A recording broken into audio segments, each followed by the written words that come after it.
Celebrati oggi i funerali di Papa Francesco a San Pietro con circa 200.000 fedeli presenti, anche l'arcivescovo Damiano e Don Filippo Nastasi, ex parroco di Lampedusa, alle esequie.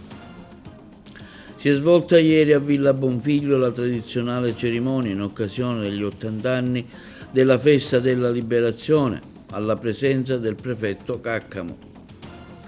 Si vota domani 27 aprile per l'elezione del nuovo presidente del Libero Consorzio di Agrigento, 2 i pretendenti, il sindaco di Aragona Pendolino e quello di Palma di Montechiaro Castellino, oltre 700 gli elettori di secondo livello che si recheranno alle urne. Prorogati per altri 5 mesi dalla Giunta regionale Schifani l'incarico di direttore generale dell'assessorato regionale alla salute all'agrigentino Salvatore Iacolino. Quasi la metà dei siciliani a rischio povertà o esclusione sociale, secondo i dati prodotti dalla CGA di Mestre. Denunciata una donna per furto di vestiari al centro commerciale di Villa Seta, un'anziana pensionata derubata di circa 10.000 euro al Viale della Vittoria di Agrigento. Panoramica degli avvenimenti sportivi della domenica, il Cassum Favara incontra la Forte Regina, serve una vittoria per evitare i play-out.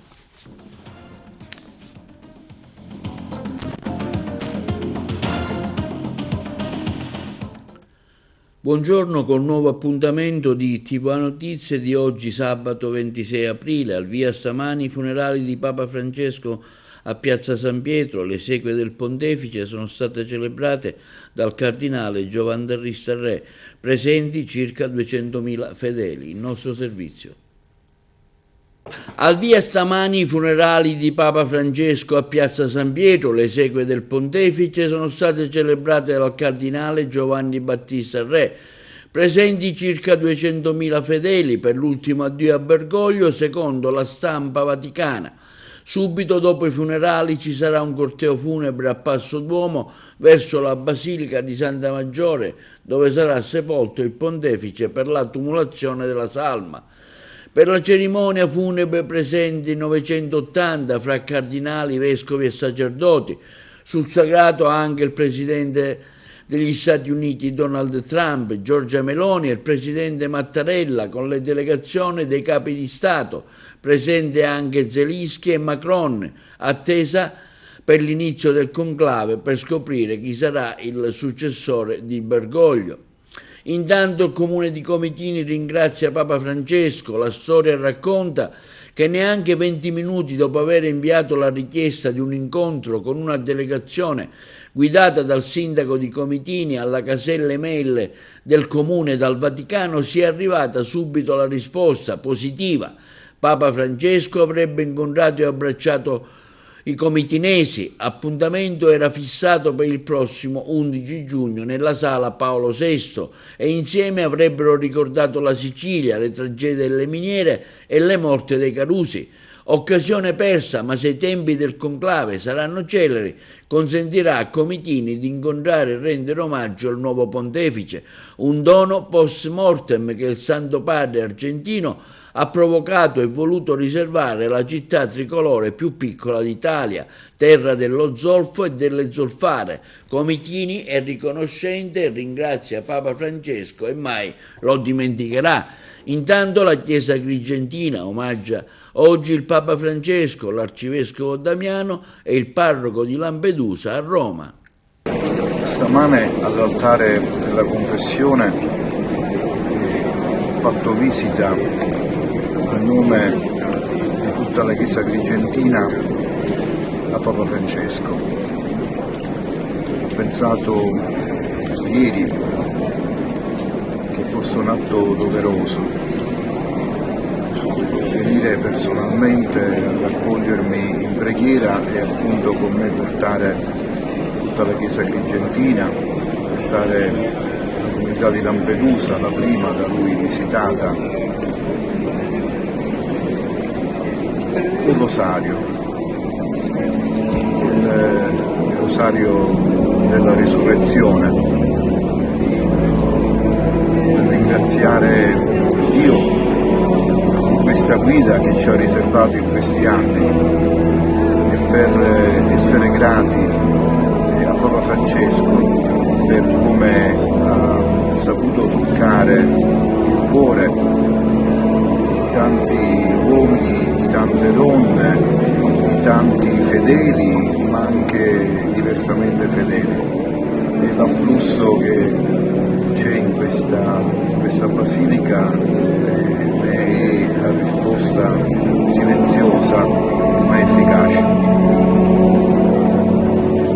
Penso che era doveroso manifestare la nostra gratitudine a Papa Francesco per quello che è stato, per la vicinanza che ci ha manifestato non solo durante la visita a Lampedusa ma anche nel tempo poi a seguire. E ogni volta che avevamo occasione di un incontro veloce, di un saluto, lui ricordava sempre con affetto quel giorno, quella visita, nella quale penso lui veramente ha sognato qualcosa di più grande per la Chiesa tutta. E in modo particolare mi riferisco a quel passaggio nel quale da un lato denunzia l'indifferenza, la globalizzazione dell'indifferenza, dall'altro recupera la direzione della tenerezza che lui ha ritrovato nella nostra gente e che è stato motivo per lui per ringraziare il Signore. E in occasione dell'80° anniversario della liberazione d'Italia, presso il monumento ai caduti di Villa Bonfiglio ad Agrigento si è svolta ieri la tradizionale cerimonia militare alla presenza delle autorità civili, militari della provincia e delle rappresentanti delle forze armate, delle forze di polizia, dell'ANPI e delle associazioni combattentistiche d'arma.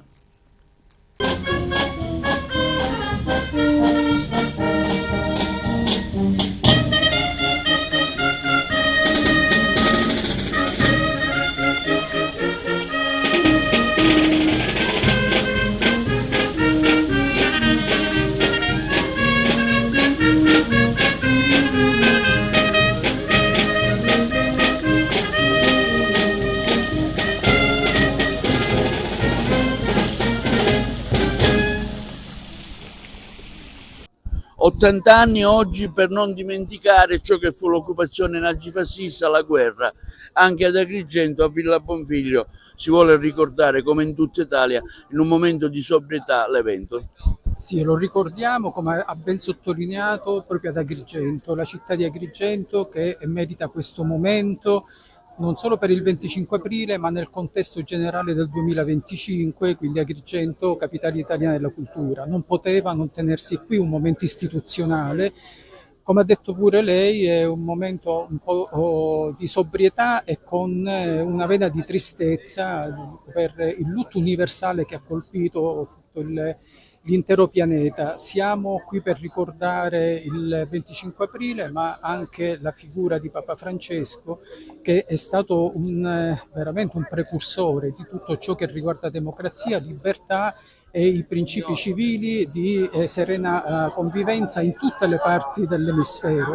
Quindi per noi oggi è una giornata molto importante e come sempre oggi noi veicoliamo questi messaggi di pace e di libertà alle giovani generazioni.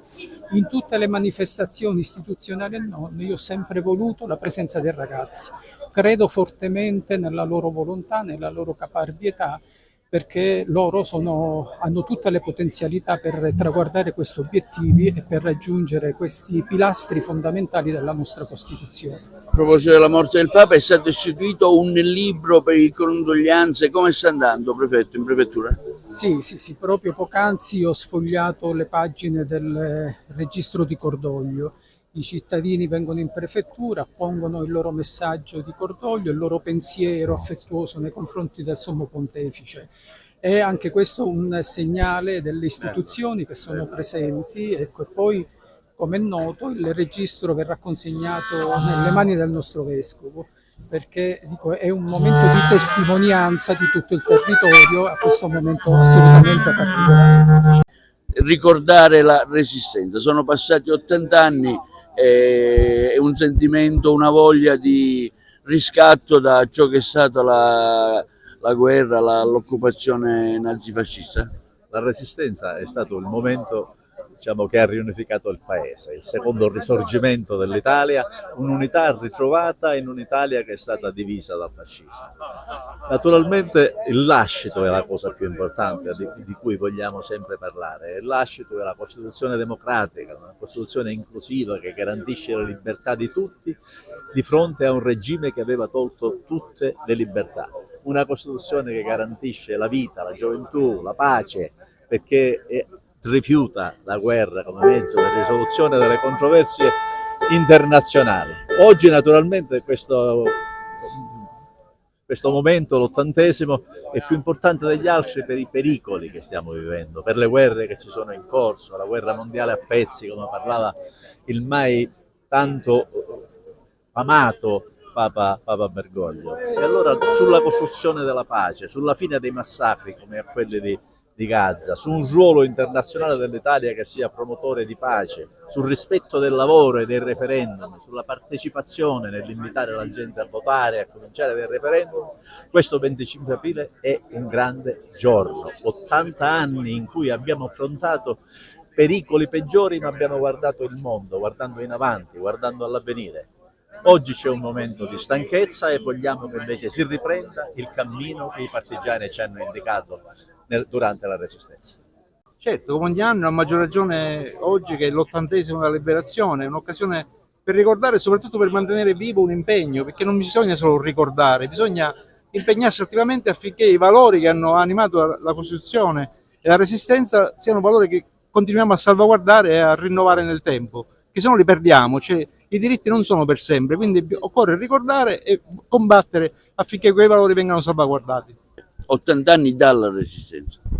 Vuol dire che è passato tanto tempo. Tra pochi minuti avrà inizio la cerimonia dell'80° anniversario della ancora problemi come d'Italia. Il problema della guerra, per esempio il problema del riarmo, come il problema della democrazia che viene messa in discussione. Per questo dicevo che i valori non sono per sempre e che quindi passano gli anni, ma non deve passare l'impegno per salvaguardarli quei valori.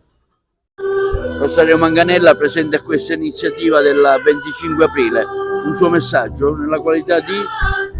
Ma oggi siamo qui per ricordare l'80° anniversario della liberazione dell'Italia dal nazifascismo, un tema che andava secondo me molto più sottolineato questa mattina anche da parte di chi è intervenuto.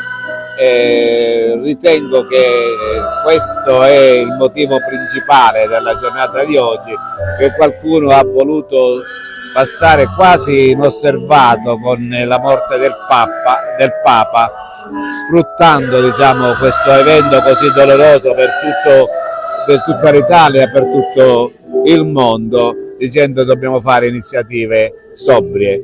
La sobrietà di fronte ai morti che ci sono stati durante il 43-45 credo che non può sicuramente andare di pari passo. E allora noi siamo qui a ricordare questo momento e nel fatto specifico non solo rappresento sempre l'associazione Marrone, ma sono qui anche in rappresentanza dell'Associazione Nazionale Combattenti e Reduci della provincia di Agrigento.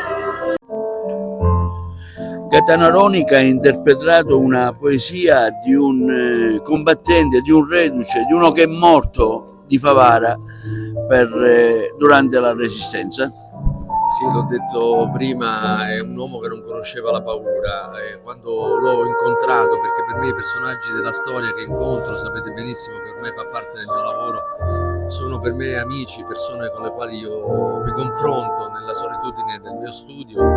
E Antonio Galliano, Antonio, era un eroe senza paura, non esitò ad aiutare più volte altre persone sapendo che questo lo avrebbe portato alla morte, una morte forse non avrebbe mai immaginato come.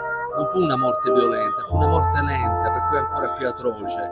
Lui perse la cognizione di se stesso, la memoria, la sensazione di esistere, il pensiero di avere dei cari, dei figli, una moglie, perse tutto e lo perse per la libertà, lo perse perché fu un partigiano della Resistenza e soprattutto fu un uomo che un uomo d'azione. Noi spesso abbiamo a che fare con conosciamo degli eroi, delle persone che hanno lavorato molto, prendi anche Calogero Marrone, negli uffici, hanno aiutato Schindler, uno per tutti. Invece Galliano era un uomo d'azione, uno che manomise, sabotò le armi dei tedeschi, che aiutò il collega francese a sopravvivere, ad alzarsi sapendo che lo avrebbero massacrato, e così fu. Lo smemorato di Messina. Ecco chi sono. Ma loro non sanno nulla di me. Di me che la memoria non vorrei perderla mai. Quella memoria che mi fa così male, che è tutta la mia vita. Ed è anche la vostra vita. E allora sì, mi hanno trovato lì, su una sedia, in un cinema, a Messina. Ero confuso. Non ero più in me. O non ero più io in quel momento. Quanta stanchezza. Portare il peso di quei ricordi, del mio viaggio per l'Italia. E poi penso che ero quasi arrivato, vicino alla mia casa di origine, e chissà perché volevo tornare. Da Milano a Favara, dove era iniziata la mia vita, in quel lontano 1902, quella vita così veloce, tutta d'un fiato, dalla Sicilia a Milano, e intorno a me l'Italia che cambia. Volti, parole, gesti. Non posso chiudere gli occhi, non posso tacere, non posso arrendermi. E sono andato avanti, con le mie parole, con le mie idee, anche là, in quella fabbrica di via Barrilli, a Milano, tra gli operai, là dove c'erano e ci sono ancora le mie parole di libertà. 25 aprile di Alfonso Gatto, poeta, partigiano, uomo della Resistenza. La chiusa angoscia delle notti, il pianto delle mamme annerite sulla neve accanto ai figli uccisi, l'ululato nel vento, nelle tenebre, dei lupi assediati con la propria strage, la speranza che dentro ci svegliava, oltre l'orrore, le parole udite dalla bocca fermissima dei morti. Liberate l'Italia! Curie vuole essere avvolto nella sua bandiera. Tutto quel giorno ruppe nella vita con la piena del sangue. Nell'azzurro, il rosso palpitò come una gola.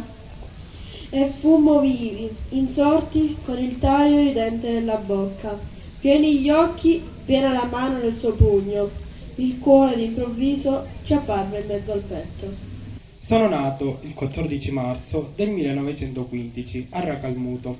Correvo veloce con la mia bicicletta tra le vie del mio paese.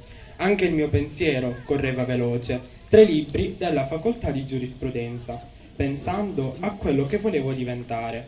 Ma nel 1939 sono diventato un soldato. Il mio saluto a te, caro papà, l'ultimo nel maggio del 1943.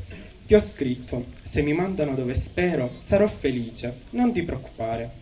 La corsa era cambiata e si combatteva per la libertà.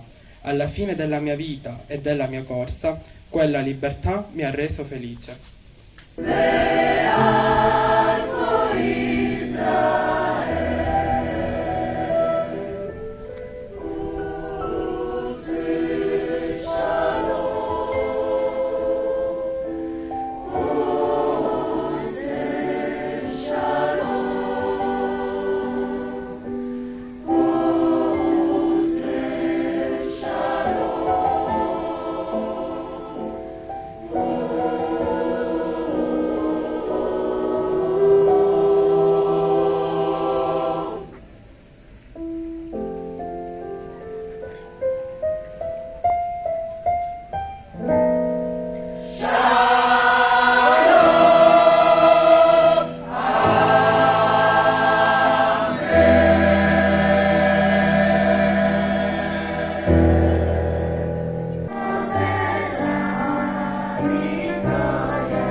schiaccia, tutte siamo pronti alla morte, siamo pronti alla morte, l'Italia chiamò, sì! Domani 27 aprile alle urne per l'elezione dei consiglieri provinciali anche in provincia di Agrigento. 2 i candidati, il servizio. Domani domenica 27 aprile alle urne per l'elezione dei consiglieri provinciali nelle 9 province regionali e dei candidati presidenti. Ad Agrigento 2 candidati che si contenderanno la poltrona di presidente, il sindaco di Aragona Giuseppe Pendolino e quello di Palma di Montechiaro Stefano Castellino. In provincia sono chiamati a votare circa 700 grandi elettori tra consiglieri e sindaci, con il meccanismo delle elezioni di secondo grado in base al voto ponderato attribuito a ognuno di essi. Il sindaco di Aragona Giuseppe Pendolino è sostenuto da Forza Italia, Movimento per l'Autonomia, parte del centro-sinistra tra Partito Democratico e Movimento 5 Stelle per un totale di 3 liste. Stefano Castellino è appoggiato invece da Fratelli d'Italia, Lega, Noi Moderati e Democrazia Cristiana per complessive 3 liste. Ma guardi, sono stato sollecitato da molti miei colleghi sindaci e anche da diversi consiglieri comunali. Poi voglio dare un contributo a questa provincia che finalmente torna a fare politica. È una cosa importantissima perché la politica è da stimolo e quindi spero e credo di poter dare un segnale tangibile, forte per una programmazione e lo sviluppo di questa provincia. Ecco, le priorità, lei come sindaco, la provincia ha tante competenze, però sicuramente ci saranno delle priorità. Una delle tante che mi viene in mente così potrebbe essere anche l'università, cui il vostro comune è anche socio. Sì, innanzitutto la scuola, ecco, per dare subito un impulso alla ristrutturazione di tutti gli edifici scolastici, dare la possibilità, ecco, agli alunni di poter fruire di tutte le strutture e con laboratori e tutto quanto serve per una scuola degna di tale nome. Poi la viabilità, principalmente perché specialmente nelle zone interne abbiamo una viabilità precaria, e poi un occhio particolare sul turismo per lo sviluppo proprio di questo territorio, perché abbiamo delle coste meravigliose, abbiamo delle loghi meravigliose e quindi bisogna, ecco, programmare, progettare e dare sviluppo a questa martoriata terra che in questi ultimi tempi è stata anche oggetto di diffamatorio da parte di diverse testate nazionali e regionali. Sindaco, come mai non si è divenuti a un accordo unitario? Il centrodestra, diciamo, è confluito in 2 candidati, insomma, lei rappresenta l'MPA, il PD e Forza Italia. Ma guardi, io non rappresento l'MPA, il PD e Forza Italia, io rappresento il raggruppamento civico, ci tengo a precisarlo perché io sono un sindaco che non ha un'appartenenza a questi 3 partiti che lei ha citato, quindi io sono stato, come ho detto prima, sollecitato da diversi colleghi sindaci e consiglieri comunali e quindi abbiamo raggiunto un accordo civico su cui ci stiamo, ecco, giocando la partita. Io sono il candidato di una parte sicuramente del centrodestra, con Fratelli d'Italia, Democrazia Cristiana, Noi Moderati, Lega e UDC, che ringrazio di cuore per il loro aperto sostegno, ma mi sento di essere il candidato di molti amministratori, colleghi sindaci, consiglieri comunali che conosco da diversi anni, con i quali abbiamo sempre collaborato e spero di rappresentare nell'ente provincia il buon governo, la capacità di amministrare, l'essere a servizio di una comunità, l'impegno, la professionalità e la passione e la dedizione per un territorio. Lei è stato già consigliere provinciale, ricordiamo, ecco, quindi conosce bene le priorità e i meccanismi del libero consorzio. Ecco, le priorità che lei darà in caso di elezione.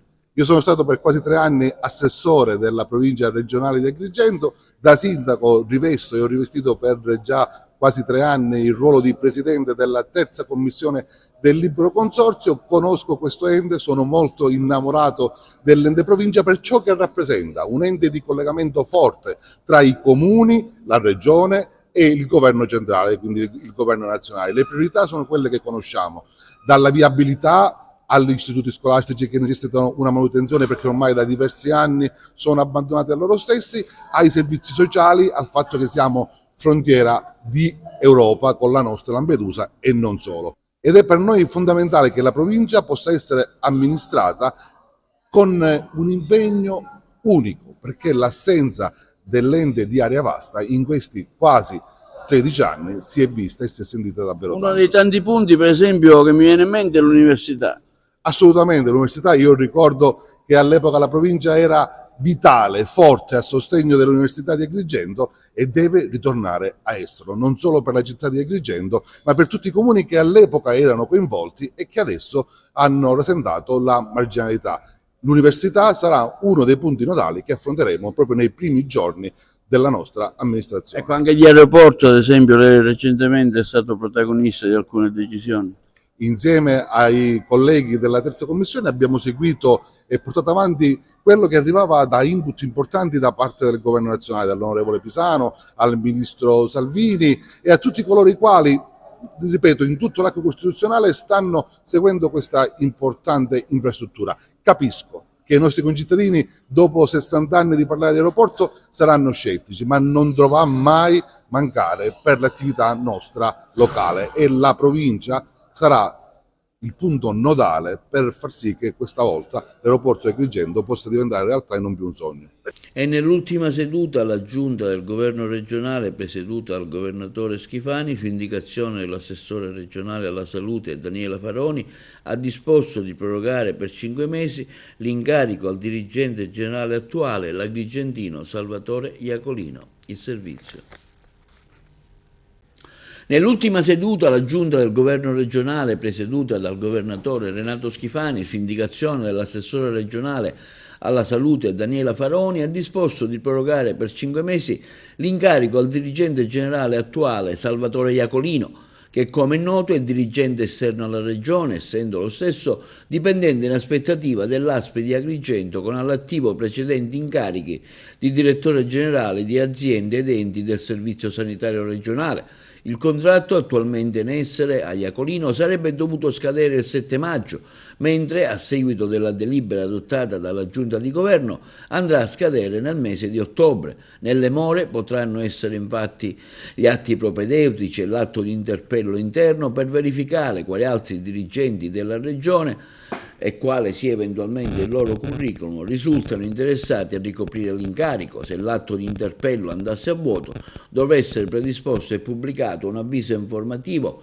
per l'incarico a un dirigente esterno, incarico che potrebbe essere conferito nuovamente ove non ci siano altre istanze di candidati con curriculum più idoneo allo stesso Iacolino, anche se appare improbabile. D'altronde ci sono alcune scadenze inderogabili che riguardano proprio l'assessorato regionale alla salute.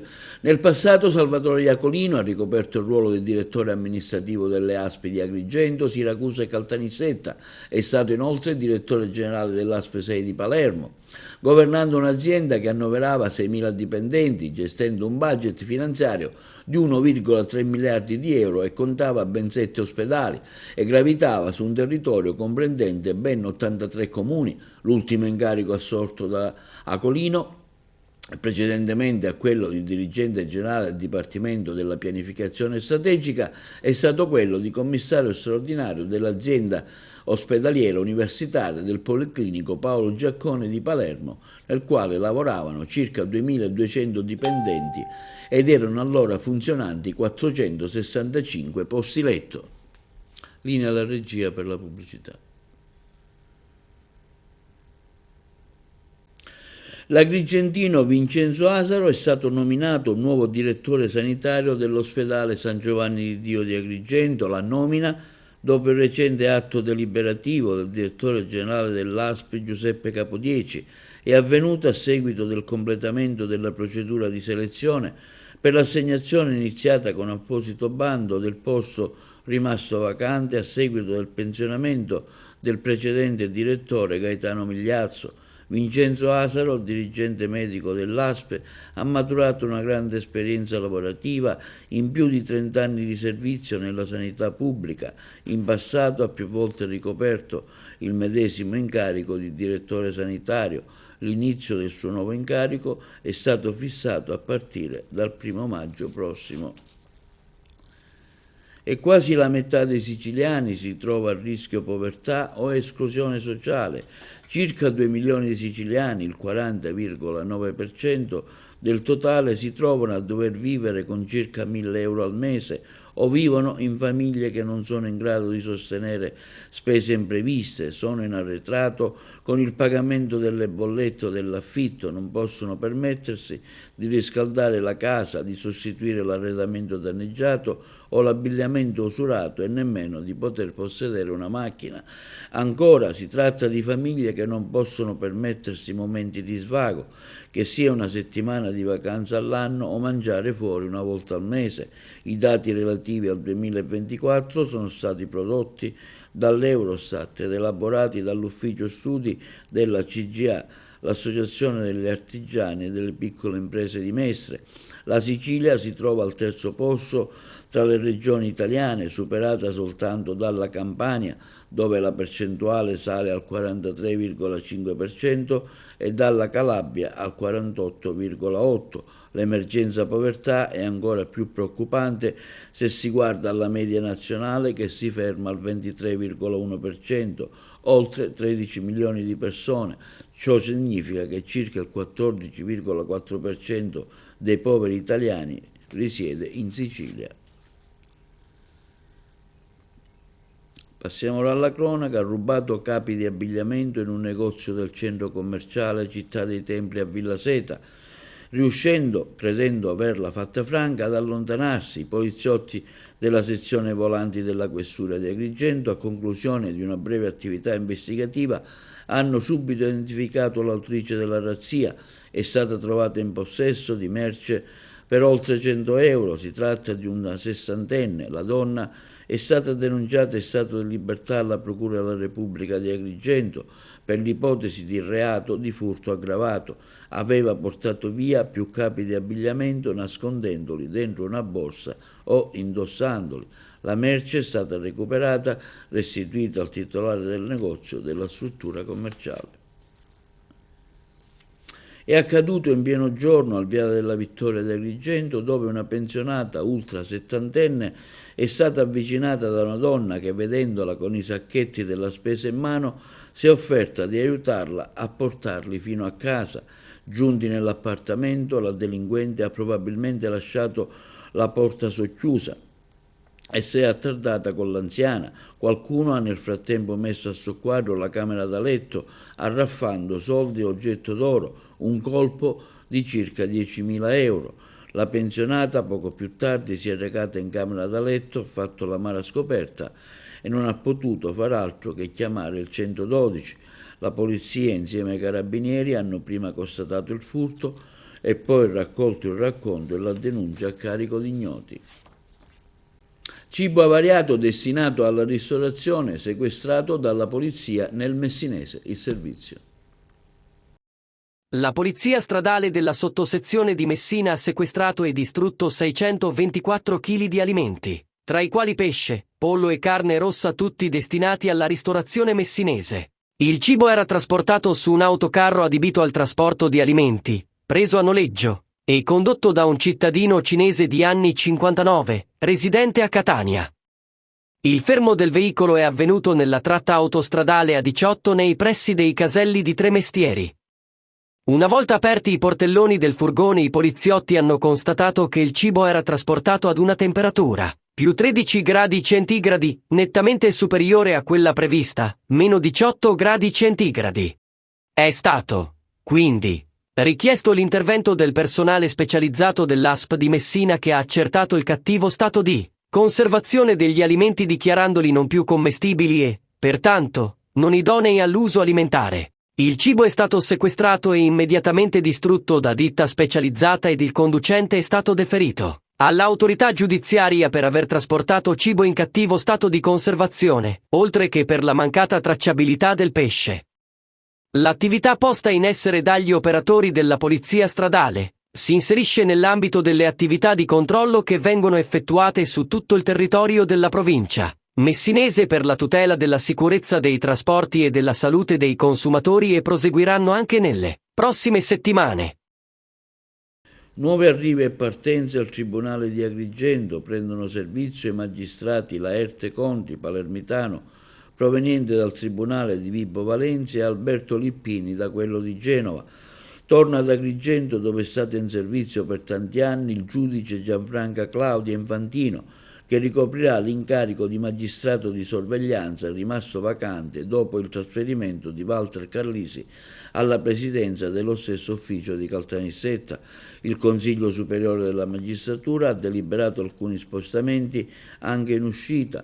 Lasciano il Palazzo di Giustizia di Via Mazzini il GIP Giuseppe Zampino e il giudice della sezione civile Beatrice Ragusa, entrambi trasferiti a Palermo.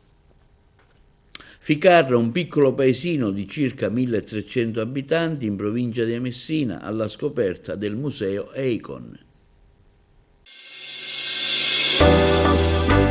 E ai nostri microfoni Paolo Lanza, che è un esperto di icone bizantine, e qui in questo borgo ha voluto realizzare anche un sogno, un progetto importante. Sì, buongiorno a tutti.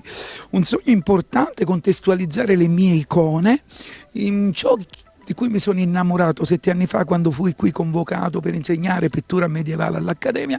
Mi sono innamorato di questi sassi, di queste travi di castagno, e allora ho detto le mie icone qua devono trovare il loro posto giusto, e così è stato. Ho realizzato il museo Eikon, una cappella bizantina, che sono stati censiti dal Ministero dei Beni Culturali come case museo più importanti di Sicilia e d'Europa in pratica.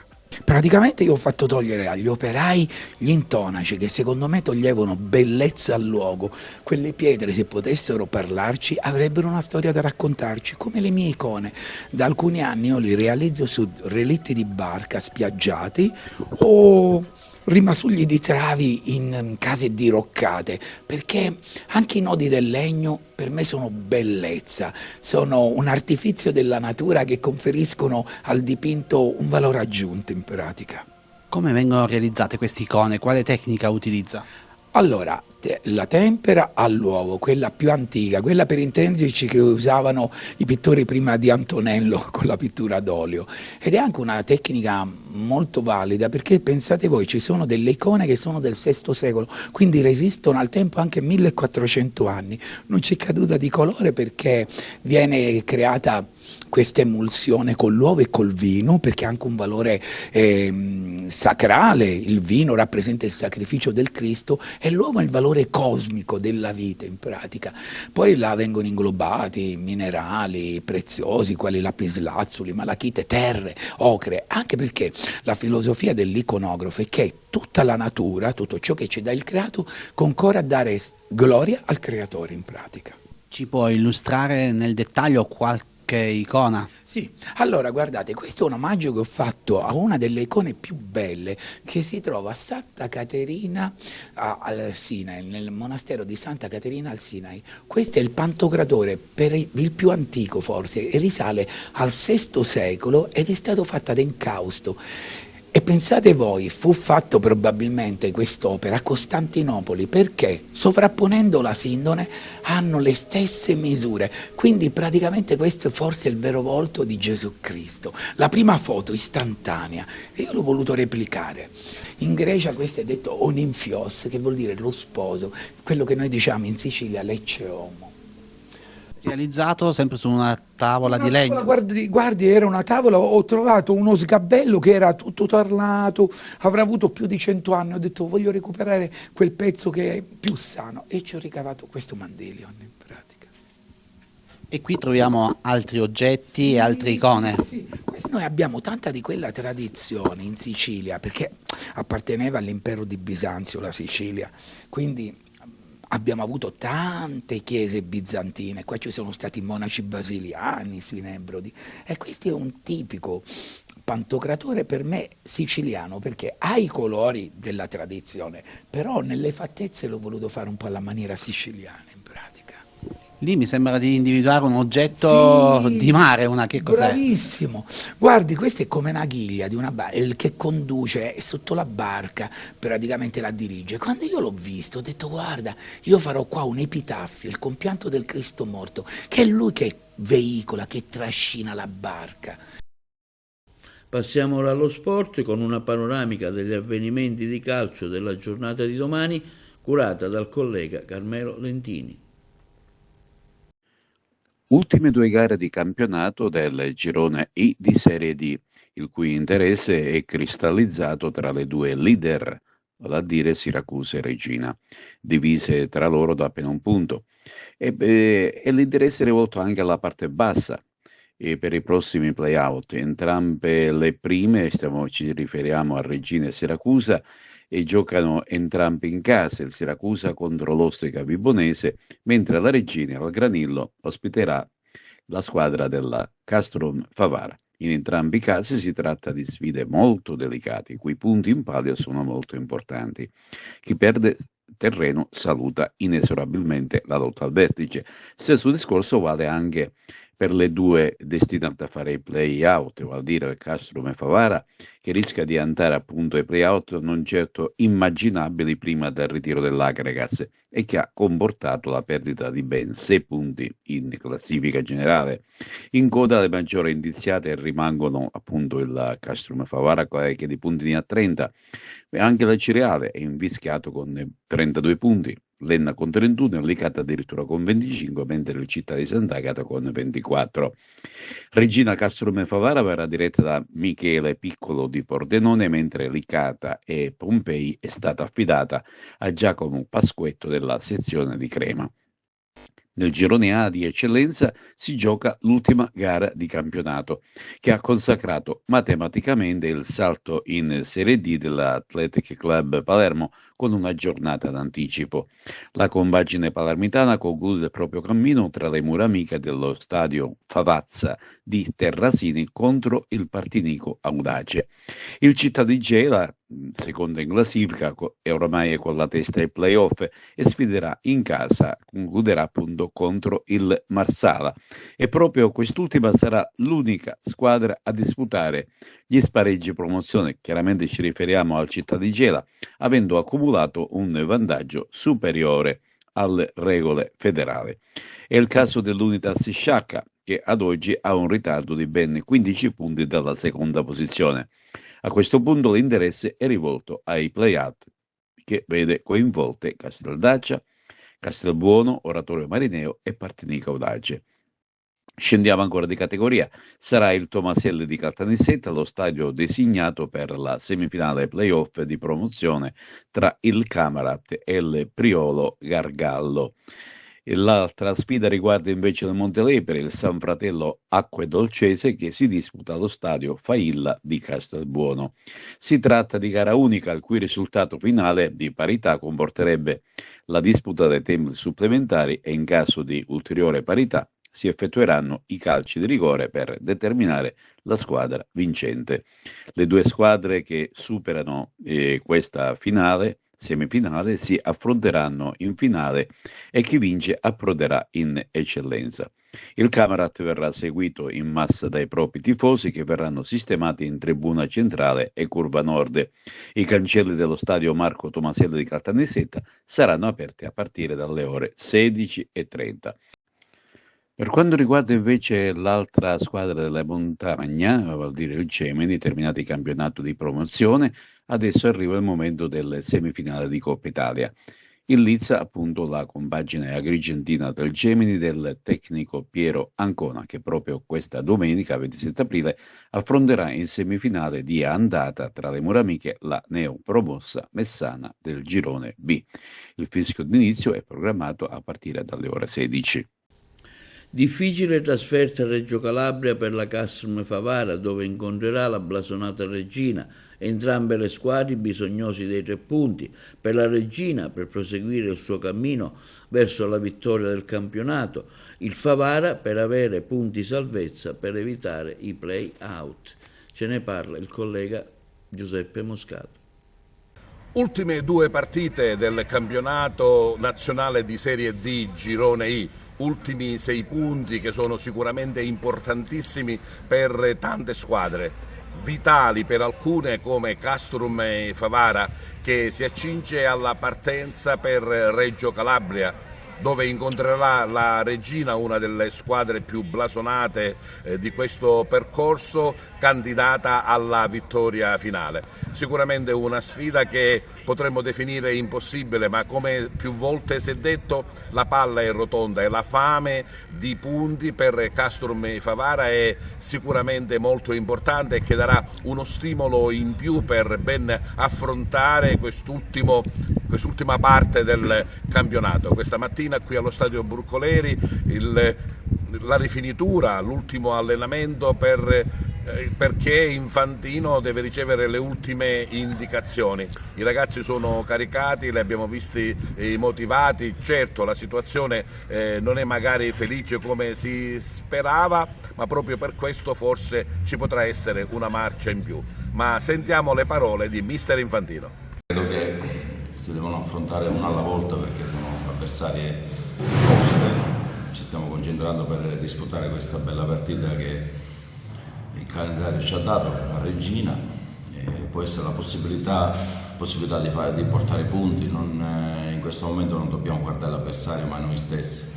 Credo che questa squadra merita la salvezza e faremo di tutto per ottenerla.